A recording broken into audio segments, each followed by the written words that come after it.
정부가 소상공인들의 피해와 손실을 보상해주기 위한 추가 지원 계획을 구체적으로 발표했습니다. 방역지원금 100만 원은 다음 주 월요일부터 지급하고 손실보상에 그동안 제외됐던 숙박업 등을 포함하기로 했습니다. 하지만 소상공인들의 어려움 여전합니다. 이강진 기자입니다. 정부는 집합금지와 영업시간 제한으로 피해를 본 소상공인들에게 지난달부터 보상금을 지급했습니다. 하지만 숙박업 등 일부 업종은 제외돼 왔습니다. 운영 가능한 객실의 수가 3분의 1을 줄어서 분명히 손님을 못 받고 장사를 못 했는데 우리는 왜 지원대상에 빠지는지. 정부가 이번에 약속한 방역지원금 100만 원에는 이들도 포함됐습니다.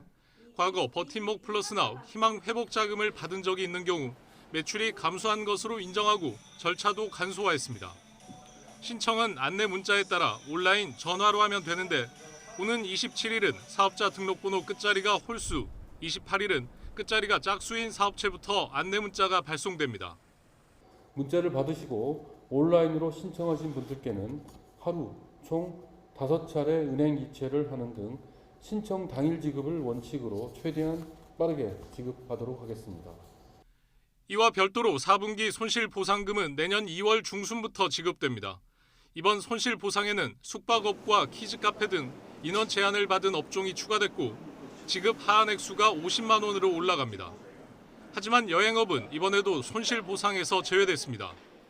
정부는 여행업이 방역 조치에 직접적 영향을 받지 않기 때문이라고 설명했습니다.